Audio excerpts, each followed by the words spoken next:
Okay, so good morning, everybody. Well, today we are planning to have a capsule lecture for the chapter number 4, which is about creating customer loyalty. And I would like to repeat that these capsule lectures are especially for those students who have missed the regular class in the college. So, talking about today's chapter, which is focusing on the customer loyalty, I think customer loyalty in the era of competition is a very important point in marketing management. Well, we say that there is a tough competition that companies face ever.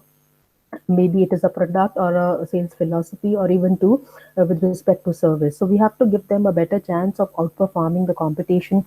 The cornerstone of well-conceived holistic marketing orientation is all about having a very strong customer relationship, and marketers must be able to engage with their customer by informing them, by connecting with them, and maybe by even energizing them in the whole process.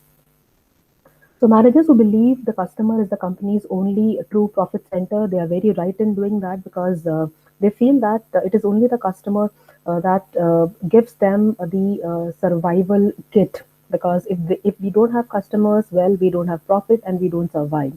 Successful marketing companies invert this concept of putting customers at the top, while top management is at the bottom. There are also some frontline people who meet, serve, and satisfy customers. Under them are the middle managers whose job is to support the frontline people. There are some other companies who believe that first we should have the top management people at the top and customers should come at the bottom. And I think these are the all traditional companies that have changed with the time and have started giving importance to customer. So today, I feel customer is more aware and they are well informed. They tend to maximize value within the limits of search cost and limited knowledge, mobility, and the income. Not only informed, I think they have having more disposable income that these people can use to buy more products. Customers estimate which offer they believe in for whatever reason will deliver the most perceived value, and they normally act on that. So, customer perceived value is the difference between the prospective customer's evaluation of all the benefits, of all the cost of an offering, and the perceived alternatives. The total customer benefit is the perceived monetary value of the bundle of economic, functional, and psychological benefit customers normally expect from a product. Total custom cost is the perceived bundle of cost that customers expect to incur in evaluating, obtaining, using, and disposing of the given market offering. Well, at the end of the day, I think customers tend to see what value they are getting by buying a particular product, and they always prefer to get the higher value from the product. So, how companies can deliver the high customer value? Consumers have varying degree of loyalty to a specific brands, stores, and companies. As put very aptly by Oliver, he defines loyalty as a deeply held commitment to rebuy or repatronize a preferred product or service in the future, despite situational influences or marketing efforts having the potential to cause switching behavior. The value proposition, I think it consists of the whole cluster of the benefit the company promises to deliver. So that means it is something more than the product for which people are paying price. It is more than just the core positioning of the offering. And the ultimately point is that how we not only give a product to the customer, but how we give more than that. That is the expectations of the people, and that is what they always want from the market. So the value delivery system includes all the experiences the customer will have on way to obtain and use the offering. At the heart of a good value delivery system is a set of core business processes that will actually help deliver distinctive customer value. Then we also discussed in the class about the total customer satisfaction. In this case, I think it goes beyond just delivering the product. It goes beyond just the transaction or a deal that a customer had with the shop. So this is the person's feeling of pleasure or disappointment that can result from complaining or comparing a product's perceived performance to expectations. Well, if people are not satisfied, they tend to complain and they tend to then compare A product with the B product, and that is how they tend to perceive about the different products. Customer assessment of the product performance, I think, depend on many factors, especially on the type of loyalty relationship the customer has with the brand.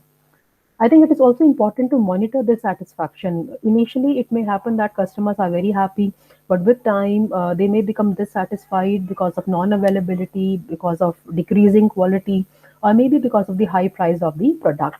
So companies need to monitor this from time to time and then see that how they can keep the customers forever very happy.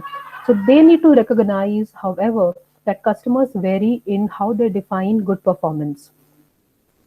Then further, they can also monitor their customer loss rate. They can actually see how many people have now stopped buying the product, how many have switched from A to B product in the market. And that will give them a fair idea that they can understand the reasons for this switch over, and they can try to improvise on these reasons and then ensure that customers come back to them. Well, customer satisfaction, I think, has a huge impact on the brand as well as on the product success. Companies need to especially be concerned with the customer satisfaction level today because internet has actually provided a lot of information to the customer. So in today's time, customer actually is the real king. They are not only just the customer; they are well-informed people. They are well-aware people. So they can't be bluffed very easily, even if we try to. Then, when it comes to complaints, I think we need to be very quick in responding to these complaints because if we get delay or if we ignore these complaints, well, it might result in more dissatisfaction. So we must be quick. We might set up a 24-hour or 7-day toll-free hotline number. We may set up the we may contact the complaining customer as quickly as possible. We may also have use customer service people who are empathic, and ultimately the aim should be to identify the irate customers and try to make them happy. Then we also need to focus on the quality. Quality is nothing but the totality of features and characteristics of a product that bear on its ability to satisfy stated or implied needs. I think quality indeed makes people happy or unhappy. If it is bad quality, well, people remember that also. So it is not only the good quality that people remember, the bad quality also takes equal space in our mind. So ultimately, marketing is nothing but the art of attracting and keeping profitable customers, yet every company loses money on some of its customers. So profitability is, when we talk about the profitable customer, he is nothing but a person or household or a company that over time yields a revenue stream exceeding by an acceptable amount the company cost stream.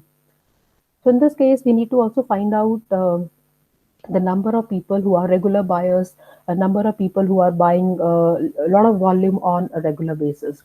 So we have customer lifetime value as well that describes the net present value of the stream or future profit expected over the customer's lifetime purchases. Then we also need to cultivate customer relationship. Maybe on annual basis, we can develop a chart and we can develop strategies that we need to use to have better connections with them. And then we also have customer relationship management, which is nothing but the process of carefully managing detailed information about individual customer and all customer touch points to maximize loyalty. We need to, I think, focus on the individual need. We need to personalize this whole concept so that people don't think that they are considered as a part of a crowd. In fact, the feeling should go that individual importance is given to the customer and companies trying hard to make people happy. Then personalized marketing, that's what I was talking about. That personalized marketing is all about making sure that the brand and its marketing is as relevant as possible to many customers as possible. So, well, these days companies are also recognizing the importance of personal component to the CRM. What happens once customer make actual contact with the company? Permission marketing, the practice of marketing to consumers only after gaining their expressed permission, is also based on the premise that marketers can no longer use interruption marketing via mass media campaigns. So, these were the topics that we discussed in the class. And touching more upon CRM, it is nothing but identifying the prospects and customers, differentiating customers in terms of their need, their value, interacting with them on regular basis, customize the product and message to each customer as per their need. We also need to empower customer that if we feel that they have any problem or they have any complaint, we should actually tell them and encourage them to come forward with the complaint, because only then the company can address these complaints and satisfy those people.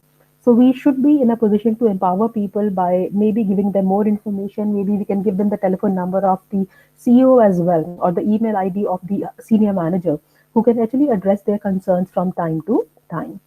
That was all in this particular chapter that we did.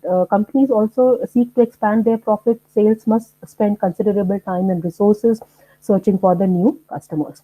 So we'll be back with the new chapter very soon. Till then, keep watching and keep listening. Thank you so much.